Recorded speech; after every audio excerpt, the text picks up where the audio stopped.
Bueno, aunque os he dado una perspectiva de todos los participantes, pues Manuel Jesús Morán Barrios viene del Hospital de Cruces, ¿verdad? Era del Hospital de Cruces. ¿Cuánto tiempo has estado? Pues casi 40 años. Casi 40 años, jubilado desde el 17, decías.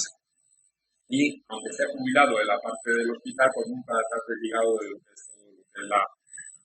transmitir. A mí me gusta mucho porque hablaba de que hay que crear una cultura de la formación, y yo creo que es uno de los grandes contribuyentes a ese editor también de un libro que es casi el mismo tema, tema que estamos tratando.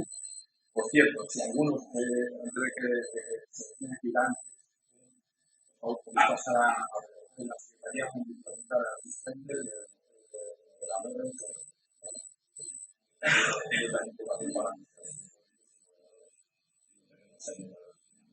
Muy bien. Y bueno, pues le he pedido que nos dé, que vaya caldeando la mente.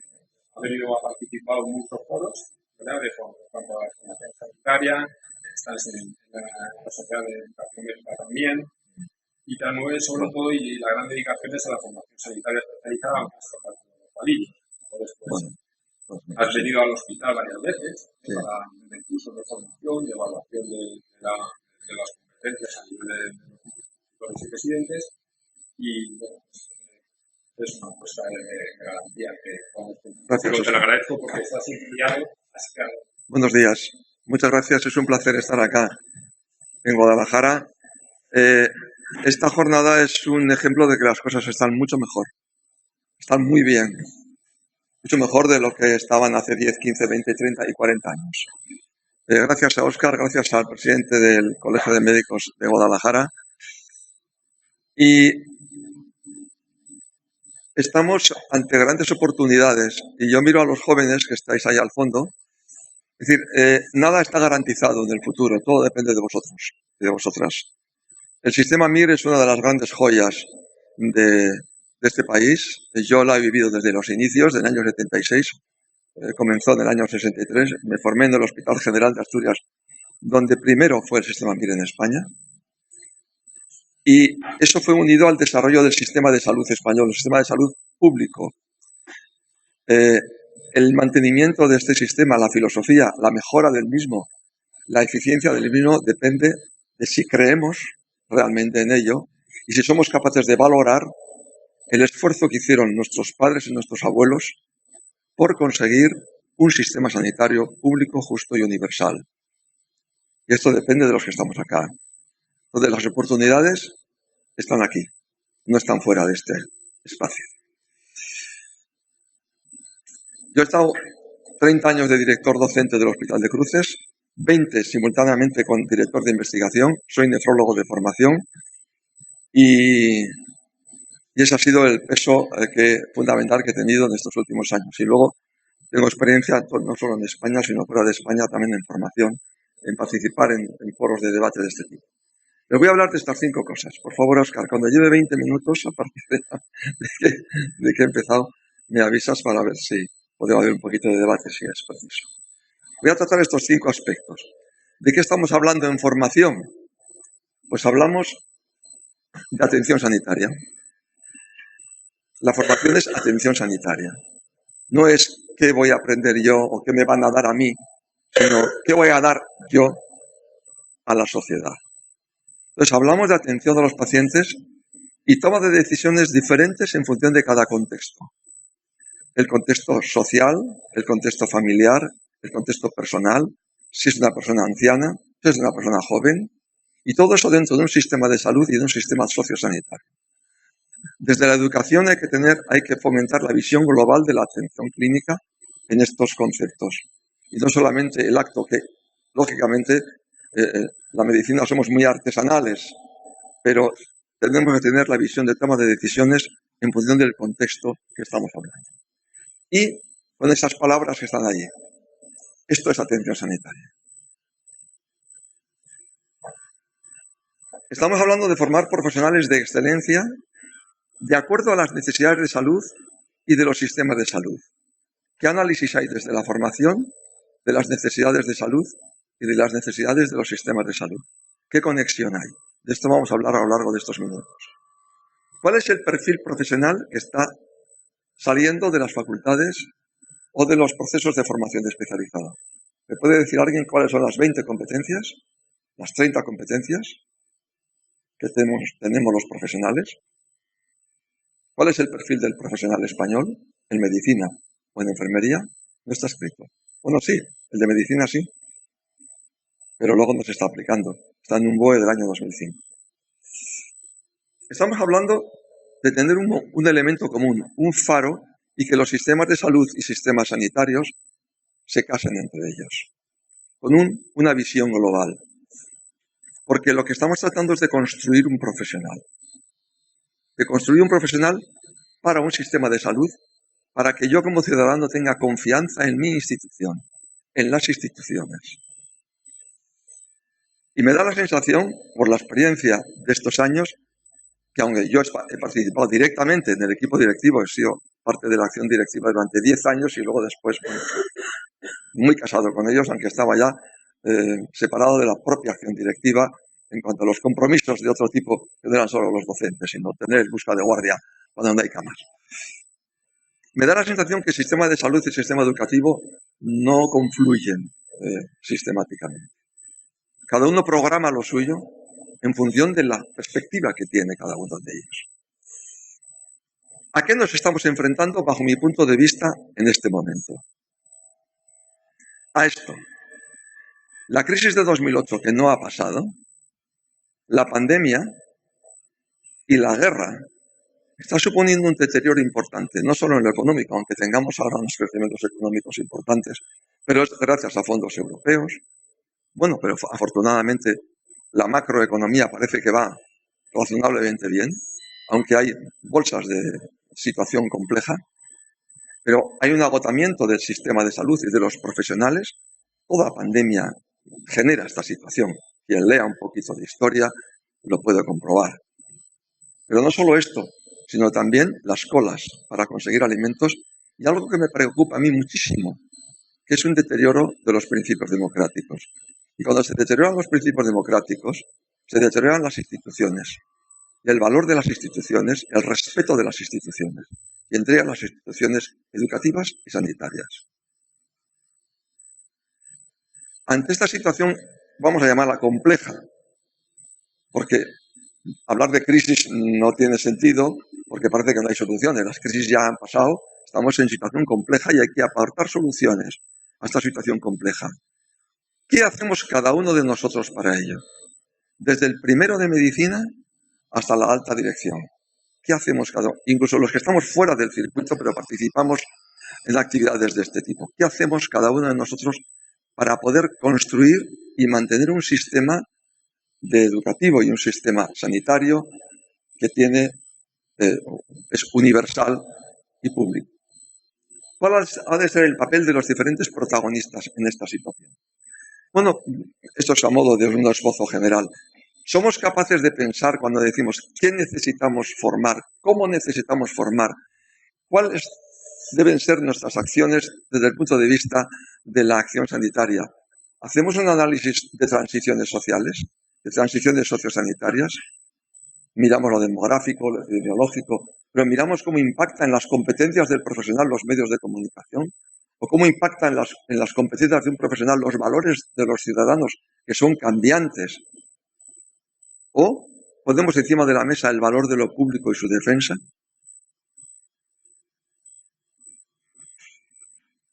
¿Qué enseñanzas nos ha traído la pandemia o qué retos nos ha traído la pandemia?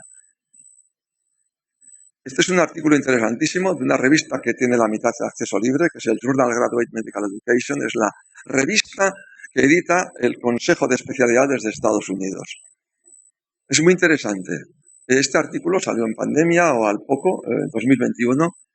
Bueno, estamos en la zona que ellos llaman de crecimiento en este análisis, ¿no? Ya pasó la zona de crisis, la zona de adaptativa, zona de crecimiento en la que hay que replantearse aspectos formativos, aspectos de nuevas competencias y reorientar servicios de salud. En eso se está trabajando. No hay varitas mágicas, no hay soluciones mágicas. La alta dirección no las tiene y el trabajo tampoco, pero todos conjuntamente igual buscamos un camino. Este es un artículo, me parece importantísimo. Yo tuve la ocasión de, gracias Isabel, está aquí Isabel, la líder de estos artículos, sobre qué competencias se pusieron en juego por parte de los residentes. La investigación la hizo ella en el Hospital de Alcorcón, y gracias por permitirme colaborar en esta investigación. Es el único artículo que se ha publicado en España, y yo creo que en lengua española, sobre competencias que se han puesto en juego durante la pandemia. No que he dejado de aprender, no si no podía rotar por aquí o por allá, o si se cerraba la facultad, no. ¿Qué competencias he puesto en juego? Entonces, destaco en rojo en este estudio las competencias más relevantes que se pusieron en juego durante la pandemia. Y estas voy a abordar algunas de ellas. Estos 3 artículos recomiendo la lectura. Como sé que estará grabado esta conferencia, pues lo podéis luego rescatar. Voy a tratar estos 6 aspectos de una manera conceptual fundamentalmente, y el valor que tiene cada una de estas cuestiones en la práctica clínica, pero en la formación. Mirad, la revista Economía y Salud, una revista que es no del ámbito médico directamente, pero bueno, economía, dice eso. La seguridad del paciente es una cuestión clave del presente y el futuro del sistema sanitario. Lo dice una revista, expertos en economía de la salud. El plan de salud español habla de la seguridad del paciente, y lo mismo la estrategia de Castilla-La Mancha tiene un objetivo de seguridad. Por favor, levantad la mano los que conocéis la estrategia de seguridad de Castilla-La Mancha. No quiero examinar a nadie, pero la conocéis, algunos la conocéis. Los estudiantes, los residentes, no. Entonces, ¿me puedo estar seguro si me vais a hacer una atención clínica, de que vais a hacerla con seguridad? ¿Puedo confiar? Esto no es un examen. Esto es simplemente poner encima de la mesa que a veces la conexión de las estrategias de la alta dirección no llegan abajo. No llegan abajo porque a veces no podemos tener el camino o los elementos de debate o los puntos de encuentro. Y de esto va un poco el mensaje que quiero dar. Fijaros, la formación de profesionales se dirige a hacer, y a veces hay que no hacer. Archie Cochrane, el padre de la biblioteca Cochrane, que creo que la conocéis, dice lo siguiente: no se puede dar un cheque en blanco a las demandas de ayuda por parte de los pacientes y los deseos de ayudar por parte de los médicos. Hay que hacer y hacer o no hacer. Una revisión sistemática publicada donde participan 13.000 médicos, que los profesionales tienden a sobreestimar los beneficios y subestimar los daños. Esto es un problema que tenemos todos. Por eso el proyecto del Ministerio de Sanidad de eliminar las prácticas de bajo valor y una política de iniciativa de no hacer está encima de la mesa, y además las sociedades científicas lo están trabajando. El no hacer, el eliminar una enorme carga de medicalización que tiene nuestra vida. Si las facultades de medicina quieren abordar la seguridad, que debiera ser lo primero que debieran abordar, hay competencias para ello editadas por la OMS. Este centro es el modelo canadiense de competencias en seguridad del paciente. Es un modelo muy amplio, pero muy interesante, del que se puede extractar muchas cosas. Y el Hospital de Alcorcón, de nuevo con Isabel González Anglada al mando, tiene una estrategia de formación en seguridad para los residentes que es pionera y muy interesante. Esta imagen debiera estar metida en nuestro cerebro desde el primer día que entramos a un aula. Mi objetivo es la atención sanitaria segura y de calidad, para lo cual pongo en juego todo lo que hay alrededor de esa diana. Fijaros que el último círculo, son 4 palabras que son los 4 pilares por Convenio Internacional del Profesionalismo. De modo que el profesionalismo, la ética profesional, es lo que nos mueve a hacer bien las cosas y a evitar hacer daño o evitar cosas que son ineficientes.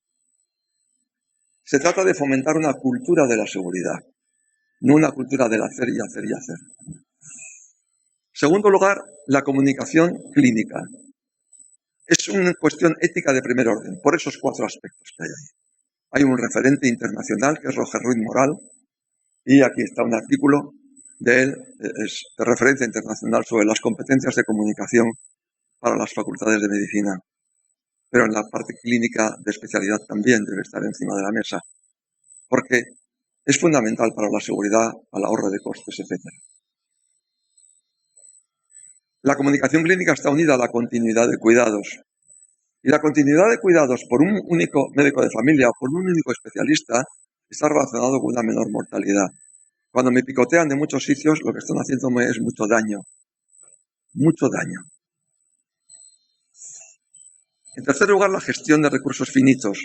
Ya en el año 96, el Hastings Center de Nueva York, este centro de bioética de referencia internacional, en este documento que recomiendo la lectura a todos, desde el primero de carrera hasta el último, a todos, profesores, etcétera, no ha perdido actualidad, muchas cosas de las que se dice, habla de que estamos en una espiral demencial de tecnología, financiación, tecnología, financiación, tecnología. La página 22 se puede leer esa frase.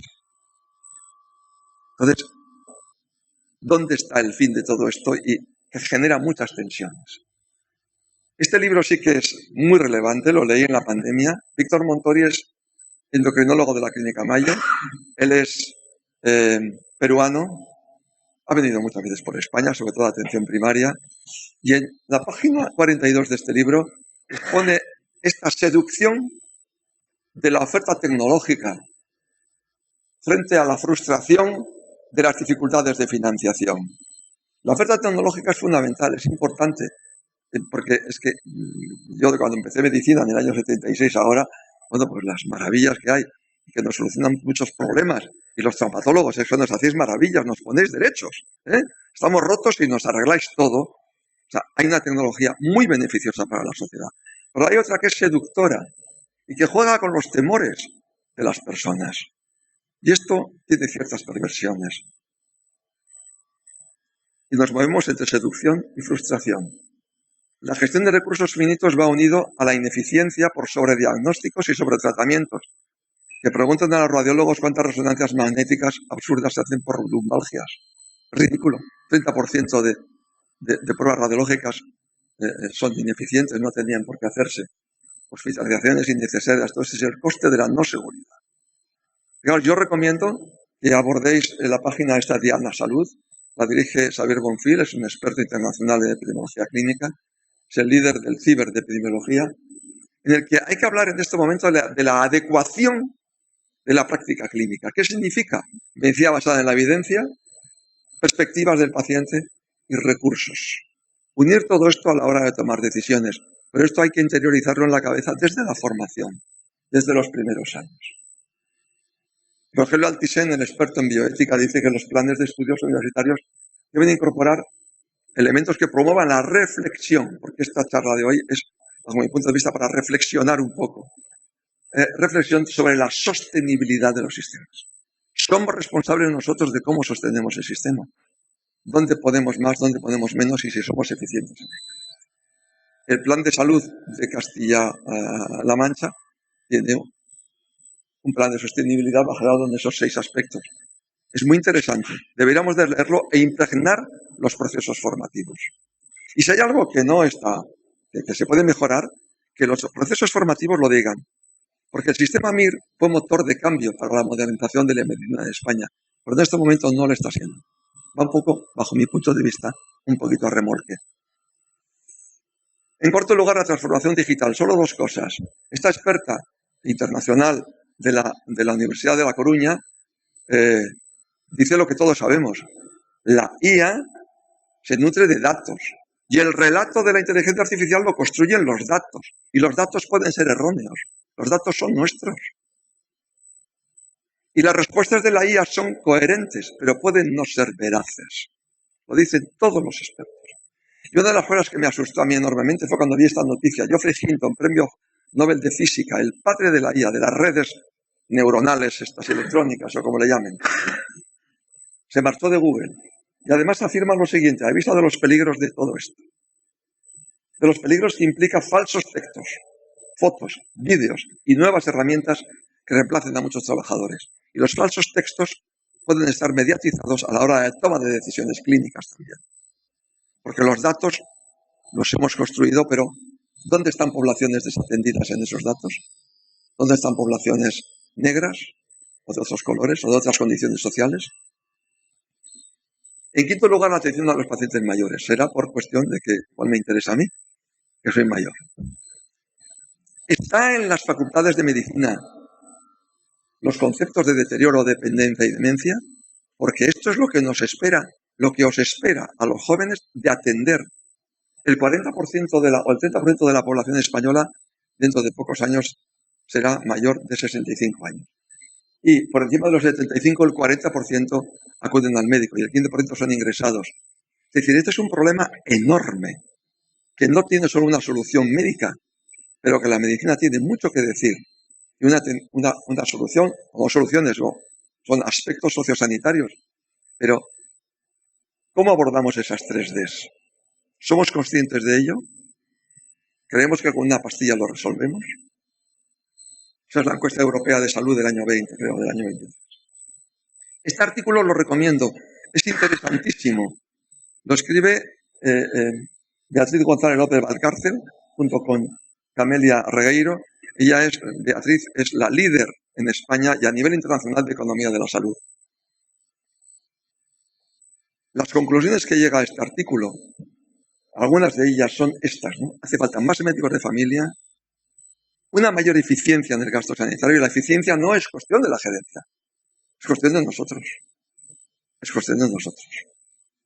Una reducción de las prácticas de bajo valor.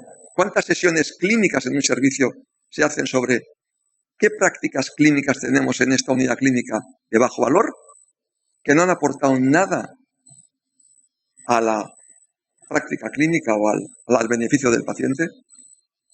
Y mejorar la seguridad, etcétera. En la atención a los pacientes mayores, yo recomiendo que todos pasemos por este taller en el que te transforman en un paciente mayor, para que vivamos lo que es las dificultades que tiene una persona para poder ver, para poder manejar una pastilla con los dedos, para poderla partir, para poderse mover, para poder entender. Yo tengo compañeros que me han explicado algo y no he entendido nada, y soy médico. Y he pasado por todas las especialidades, porque fui troncal, cosa que desapareció desgraciadamente la troncalidad, y tenía que haber mucha más troncalidad de la que hay, porque nos parchean con tantas especialidades. ¿Cómo se incorpora a la práctica clínica y a los conceptos formativos desde el primer día el concepto de valoración geriátrica integral, fragilidad, cronicidad o soledad? Aquí hay un plan, el plan de salud de Castilla-La Mancha habla de la fragilidad, la prevención y la cronicidad. ¿Cómo está esto integrado en los procesos formativos? En sexto lugar, el valor de lo público, y estoy terminando. Expongo ahí 4 frases de 4 personas relevantes cada uno en su parte profesional.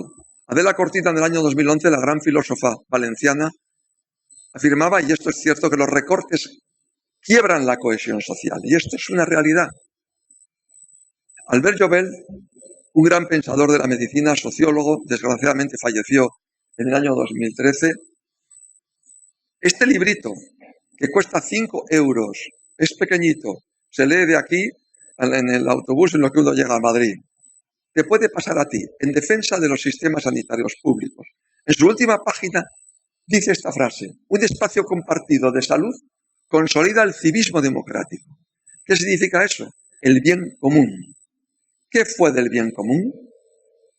Michael Sandel, uno de los grandes filósofos reconocido, habla en una entrevista que tiene en unos vídeos grabados por la Fundación BBVA. ¿Qué fue del bien común? Si no somos conscientes del bien común, si vamos al bien individual, fracasamos como sociedad.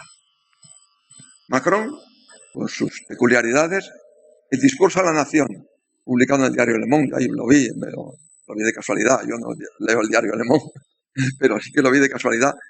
Por cierto, en el Foro Económico de Davos, porque hablaban de oportunidades post-pandemia, un tema de economía. Hay bienes y servicios que tienen que estar fuera de las leyes del mercado. Y hay alguien que cree que el mercado regula la felicidad y regula la justicia. Y no es verdad. No es verdad. El mercado deja a mucha gente fuera. Las leyes del mercado. Y la pandemia, las vacunas, la atención sanitaria en España nos la salvaron gracias al sistema sanitario público. Víctor Montori, en su libro que he referenciado antes, correcto, habla que la reducción de fondos públicos a los sistemas de salud permite demostrar que no funcionan, con lo cual me justifico para otro tipo de acciones.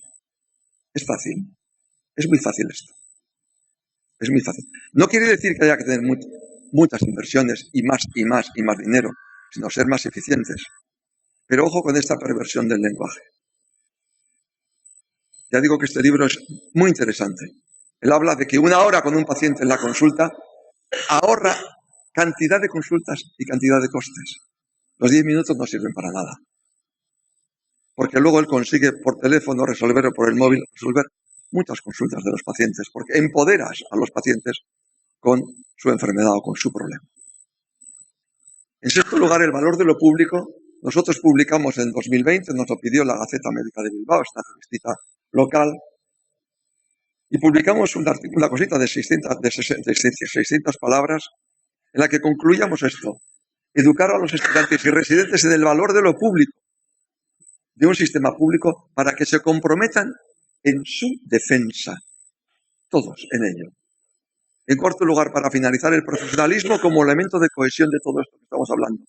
El profesionalismo, no hace falta que lo detallemos cada uno de estos compromisos, los estáis viendo ya.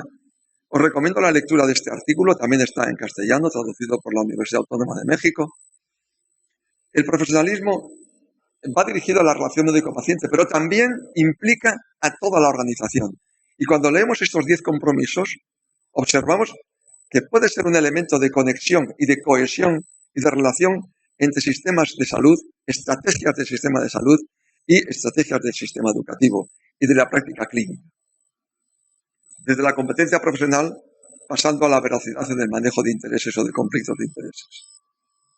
Richard Horton, editor de Lancet, publicó ya en el año 2005, en un artículo muy interesante que se titula La medicina, la prosperidad de la virtud, que el profesionalismo era la materia prima más relevante, más importante de la medicina.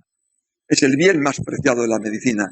Y viendo esta diana, ¿qué es lo que mueve a un profesional a hacer bien las cosas? Los valores, las motivaciones, las actitudes. ¿Cómo trabajamos los valores? ¿Cómo trabajamos la ética desde los procesos formativos?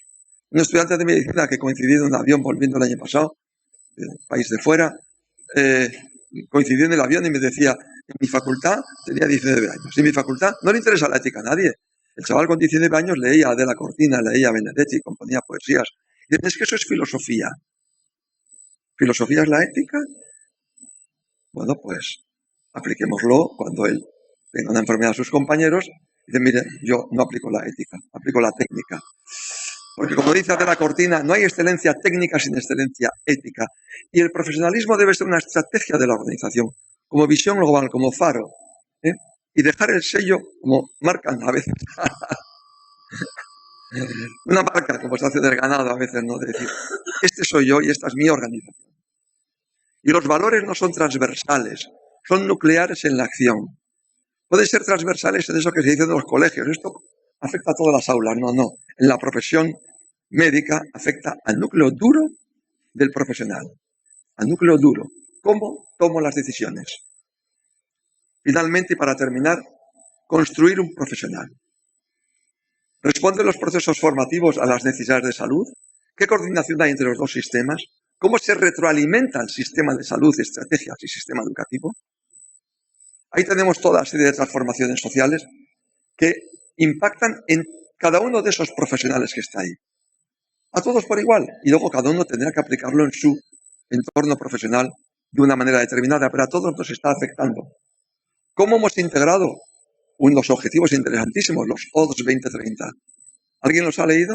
Son 17 objetivos. De los 17, 14 están relacionados con salud, de manera directa o indirecta.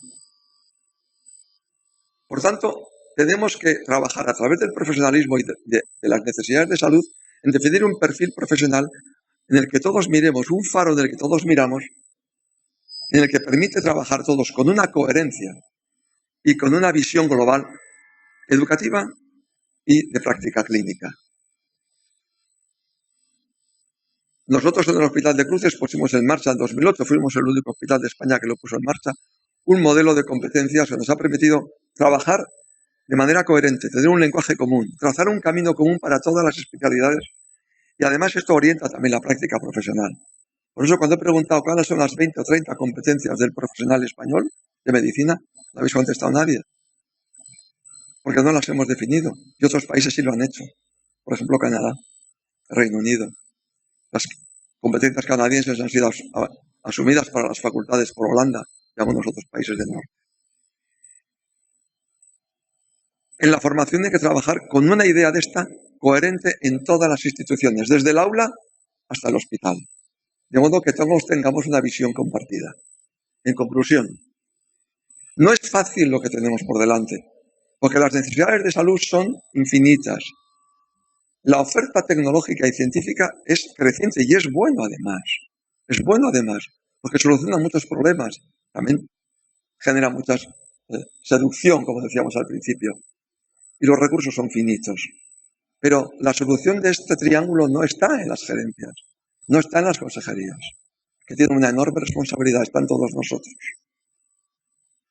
Por tanto, estamos construyendo un profesional para generar confianza en los ciudadanos a través del compromiso de instituciones, compromiso de instituciones educativas, sanitarias, en función de la calidad asistencial, de la calidad docente, empujando todos para casarnos y con el profesionalismo como pegamento de ambos sistemas, como elemento de diálogo y de cohesión.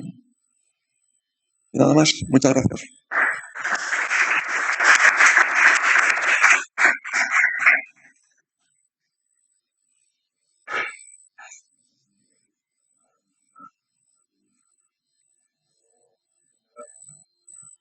¿Alguna pregunta?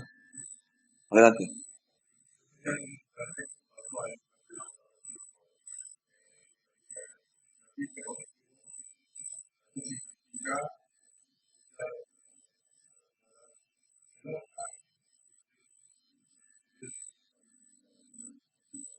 Uh-huh.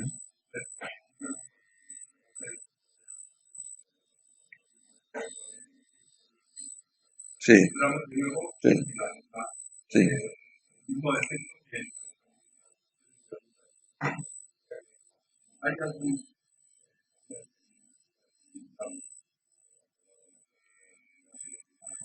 Póngame.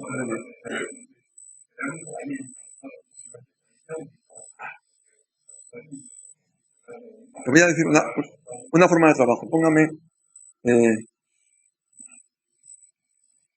Vamos rápido. Aquí.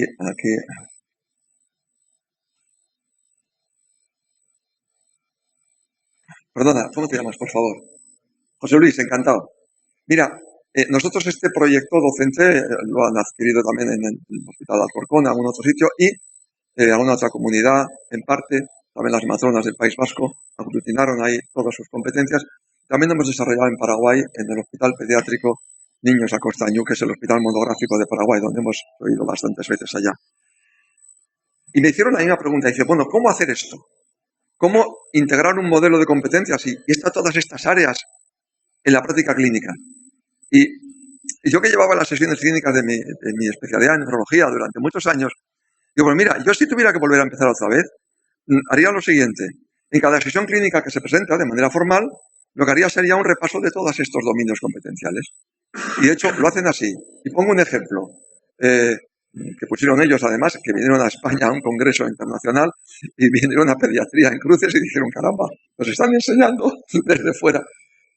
Un caso clínico, era una esquistosomiasis o no sé lo que era, en el que en la sesión clínica es el residente alto el que dirige la sesión.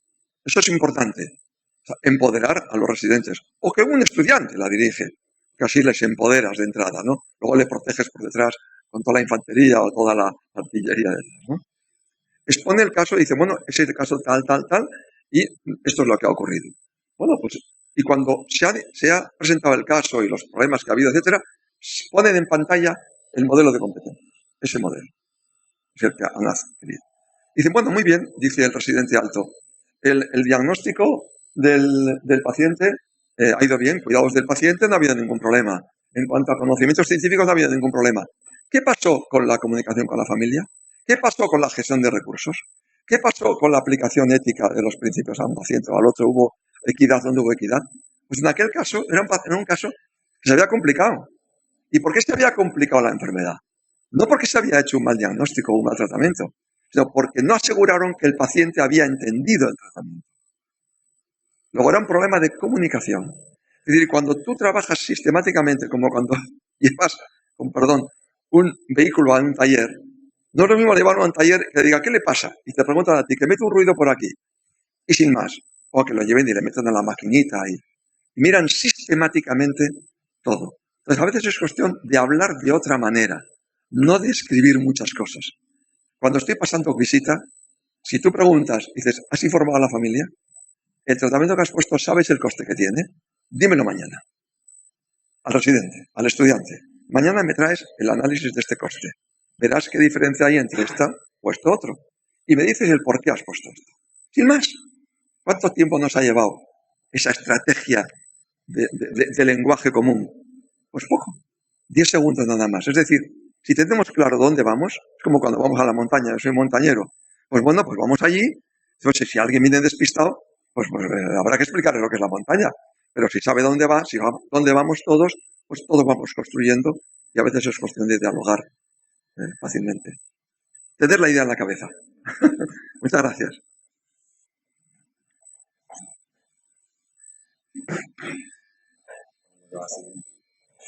Bueno, a continuación viene Rodrigo Gutiérrez, que, como he dicho antes, actualmente es director médico en el hospital y el responsable del área de calidad, promoción, docencia e investigación, ¿verdad? Y por su trayectoria previa, tanto en la Consejería de Sanidad como en el Ministerio de Sanidad, la Consejería de Castilla-La Mancha, ¿verdad? Y en el Ministerio de Sanidad, quería que nos hablara desde cómo se plantea desde las administraciones públicas de diferentes altos niveles el problema del profesional sanitario y sobre todo de su educación. Muchas gracias por aceptar la invitación. Gracias, Óscar. Pues muy buenos días. La verdad es que si nos hubiéramos puesto de acuerdo, Jesús, no hubiéramos coincidido tanto. O sea, José Luis está de acuerdo del 90%, pero es que el 90% de lo que has hablado, yo voy a repetir algunas cosas y además incluso algunas citas, algunos artículos, y me encanta estar alineado en ese sentido, desde ese punto de vista, ¿no? Muchísimas gracias, Óscar, por la invitación al Colegio Oficial de Médicos de Guadalajara. Y para mí, bueno, pues recordar algunas de las cuestiones que en alguna reencarnación anterior pues he desempeñado algunas funciones relacionadas con la educación, la formación y ahora pues en otro nivel también, pues me parece una iniciativa importante. Las administraciones, bueno, Jesús ha hablado y ha puesto en manifiesto que en realidad estamos hablando de un ecosistema. En la labor de la educación sanitaria, la formación de nuevos profesionales, médicos singularmente en el caso, pues todos tienen mucho que hacer. Es decir, hay una responsabilidad primero individual, también como estudiantes, primero, después como profesionales. Hay una responsabilidad de las organizaciones sanitarias, de la propia administración, por supuesto. Hay una organización de los colegios profesionales, hay una responsabilidad de la universidad, etcétera, ¿no? Por tanto, se trata de todos estos agentes, aunarles y ponerles en la misma dirección para ver si responde a la formación, los profesionales que estamos formando, a las necesidades que tiene la sociedad, ¿no?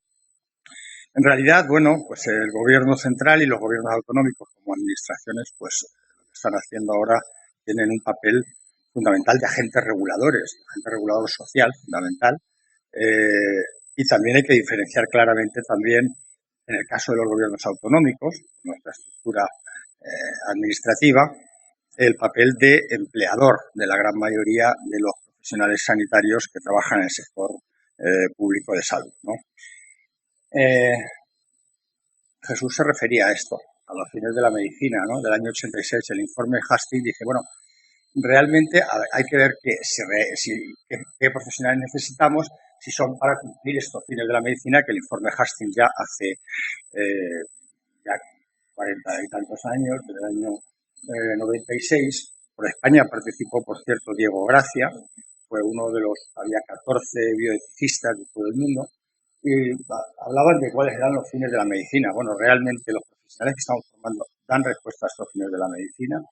se puede encontrar la publicación, que sigue vigente, ¿no? Todos estos objetivos, por supuesto, ¿no? Y si hubiera que resumir qué hay que hacer o a qué debe responder la educación médica moderna, pues hablamos desde el informe Flexner, que se elaboró en el año 1910 y que fue un poco el origen también de la educación médica moderna en Estados Unidos y luego en el resto del mundo también, y que, bueno, pues hablamos de la integración de la ciencia básica, de la medicina clínica, del trabajo supervisado, la asociación de los hospitales con la universidad, etcétera, ¿no? ¿Y qué habría que hacer? En el momento actual, pues yo creo que este sería el resumen: equilibrar ciencia, humanismo y tecnología, ¿no? Para formar unos profesionales médicos competentes. ¿Cuáles son las competencias? ¿Dónde están legalmente recogidas? Pues, en el ámbito de la Administración Central, la Ley de Ordenación de las Profesiones Sanitarias del año 2003, tiene ya más de 20 años, pues aparece recogida cuáles las funciones en principio atribuidas y que se han desarrollado posteriormente. En el caso de la formación sanitaria especializada, el Real Decreto del 2006, conocido, el 1146, regula la relación laboral de residencia para la formación de los residentes, de los especialistas en ciencias de la salud, y en la página web del Ministerio podéis encontrar, aparece muy bien recogida toda de manera sistemática y cronológica la reglamentación y la ordenación legal y las competencias que tiene cada una de las administraciones. Esta es la última convocatoria de formación sanitaria especializada. Se publicó en agosto y aparece la convocatoria para el acceso el año próximo, para el examen. Se han convocado exactamente 9.007 plazas, de las cuales hay 8.753 públicas y 254 privadas, concertadas, en las distintas profesiones sanitarias, ¿vale? No solamente médicos, sino el resto. Y en nuestro caso, en Castilla-La Mancha, pues tenemos un decreto, también publicado en el año 2019, que es la adaptación de ese Real Decreto al que nos referíamos antes, que ordena el sistema de formación sanitaria especializada en nuestra área. Esta es la evolución de la formación sanitaria especializada en Castilla-La Mancha, la oferta que se hace, que como sabéis se lleva a cabo, cada comunidad autónoma aporta la oferta en las distintas unidades docentes acreditadas, y de la suma de esa agregación de las comunidades autónomas sale la oferta, la llamada oferta MIR, pero vamos, DIR, EIR, CIR, etcétera, ¿no? En este caso, en Castilla-La Mancha este año hay 500 plazas ofertadas en las distintas unidades docentes. Este es otro artículo al que se refería Jesús, ¿no? La profesión médica del nuevo milenio se publicó en Medicina Clínica, se publicó en 5 o 6 revistas internacionales simultáneamente. En nuestro caso de España, en el año 2002, se llamaba así la profesión médica del nuevo milenio, Estatutos para la Regulación de la Práctica Médica. Es una hoja de ruta para reclamar ese nuevo profesionalismo ante los desafíos que tiene el siglo XXI en el que nos encontramos, ¿no? Recoger los valores más intrínsecos de la profesión. Y este es el resumen, ¿no? El reto del profesionalismo médico en el siglo en que nos encontramos es reconocer y adoptar esos patrones de conducta que conviertan en valores explícitos y consoliden la confianza. La palabra básica es confianza, la ha repetido Jesús en varias ocasiones. Por cierto, Albert Jobel tiene un libro también que se llama Confianza, sin ella no somos nada. Y efectivamente, pues se trata de esto, ¿no? Estos son los principios fundamentales de la primacía del bienestar del paciente, la autonomía del paciente y la justicia social, y una serie de responsabilidades profesionales que citaba también Jesús en la intervención anterior, ¿no? Por tanto, para crear y mantener la confianza en la profesión, los médicos tienen que asegurar que su práctica real, la aplicación de los conocimientos, refleja el comportamiento que la sociedad espera en realidad de nosotros, ¿no? Hay que inspirar, por tanto, esa confianza en todas las personas que se relacionan con nosotros y conseguir esa implicación de ellos en la mejora de la atención sanitaria. En el ámbito anglosajón se hacen periódicamente documentos importantes. En el año 2012, el Colegio de Médicos Británico publicó en Londres, hablaba de construir una cultura de respeto y de compasión. Y en este hablaba del futuro de los hospitales. Aquí precisamente recogía así una serie de valores nucleares, ¿no? Y principios. Hablaba de integridad, compasión, altruismo, mejora continua, excelencia, trabajar en partenariado, en asociación con otras profesiones, porque pensamos que la atención sanitaria en estos momentos no podemos hacerla exclusivamente, como bien sabemos, los médicos, ¿no? En el año 2009, este libro, que ya tiene 15 años, publicó la Organización Médica Colegial, bueno, en realidad la Fundación Educación Médica, y que sigue siendo muy recomendable, porque aparecen unas recomendaciones bastante interesantes. Se puede obtener de internet, de la web, fácilmente, del Consejo General de Colegios de Médicos, y hablaba de cuál era el médico del futuro, qué perfil debíamos tener, el médico del futuro. Y yo creo que sigue siendo válido, ¿no? Un médico que trate enfermos, no enfermedades, no únicamente procesos, que no pensemos solamente en la fragmentación de órganos, aparatos, sistemas, sino personas en su conjunto. Un médico que tenga actitud crítica, que sepa comunicar, que sea empático, que sea responsable tanto desde el punto de vista individual como social, que tome decisiones adecuadas para el paciente y para el propio sistema en el que trabaja, un médico líder del equipo asistencial en el que esté insertado, competente, efectivo, seguro, honrado y confiable, que se pueda confiar en él, un médico comprometido con el paciente y con la propia organización y que viva esos valores del profesionalismo. Al final, citaba Jesús a Adela Cortina. Ella decía que no solo hay que construir, como utilizar la palabra esta, profesionales, buenos profesionales, sino profesionales buenos también, que a veces no es lo mismo, ¿no? En un artículo que apareció hace unos años con el mismo título, El médico del futuro, en la revista de Medicina Interna de México, Alberto Lipschitz decía: el modelo de médico clínico, que hasta ahora está cambiando, ¿no? No solo por la influencia de la tecnología, sino por otros cambios conceptuales propios de la época en la que estamos, ¿no? La complejidad, la no linealidad, multicausalidad, anticipación, la medicina personalizada a la que estamos asistiendo. Y él enumera una serie de funciones que seguramente van a tener los médicos. Decía, vigilar a las máquinas. Todavía, pensar que no había, en 2018, no había eclosionado de esa manera tan enorme las herramientas de inteligencia artificial, ¿no? A las que antes salíamos. Dar valor a los resultados, porque el médico seguirá siendo el intérprete de ellos, ¿no? Ofrecer explicaciones a los pacientes, y esto tiene que ver con la comunicación, y el acompañamiento y seguimiento, que es una función tradicional que han tenido los médicos, ¿no? Finalmente hablaba de gestión clínica, las sutilezas, interpretar a veces estas zonas claroscuras, ¿no?, de la terapéutica, porque no podemos estar a expensas exclusivamente de las guías, de los protocolos, de los algoritmos, que pueden ayudar en un momento dado a aplicar algo, pero no podemos convertirnos en simples tecnólogos que apliquemos una receta, ¿no?, directamente. Hay que saber contestar dudas y responder a esa inquietud del paciente y a esa incertidumbre que siempre será el médico el que tenga que responder a ello. Finalmente hablaba de empatía, comprensión, compasión y solidaridad, ¿no? Estas virtudes de las profesiones sanitarias también las aparecían por ahí citadas. Victoria Camps, otra enorme bioeticista, fue la primera presidenta del Comité de Bioética de España, y estas son las virtudes que ella atribuye a las profesiones sanitarias: benevolencia, respeto, cuidado, sinceridad, humanidad, justicia, compasión, integridad, desinterés o olvido de uno mismo, y la virtud aristotélica por excelencia, prudencia, ¿no?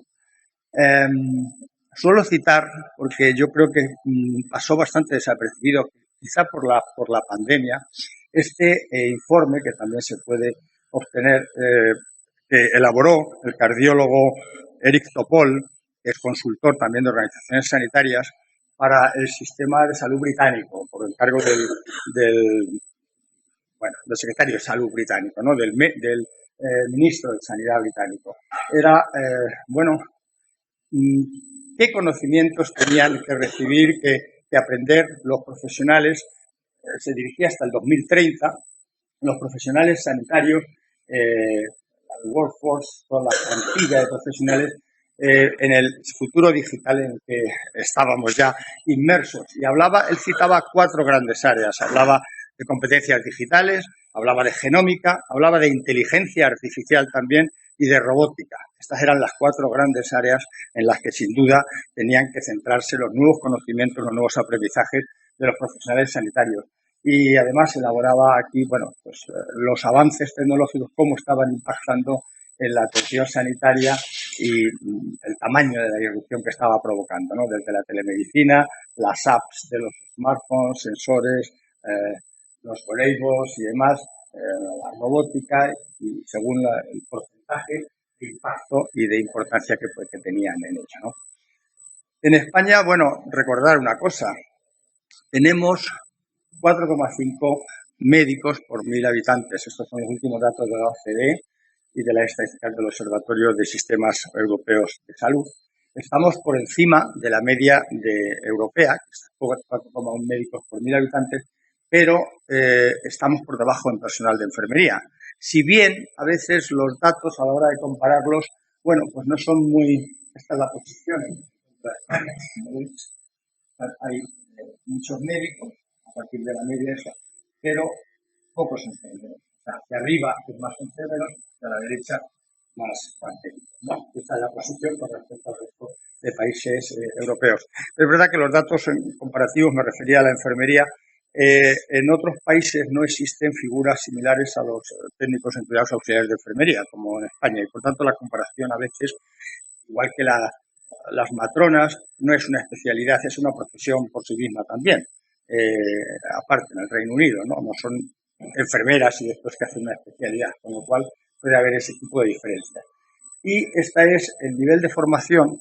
Esto es importante de cara al recambio y a la sustitución, por ejemplo, ya en estos años en que estamos ya viviendo, de los profesionales del baby boom, ¿no? El número de profesionales que se están graduando está por debajo de la media de la Unión Europea, que es la raya de encima, azul, y lo mismo también en la enfermería más, la brecha es mayor si cabe, ¿no?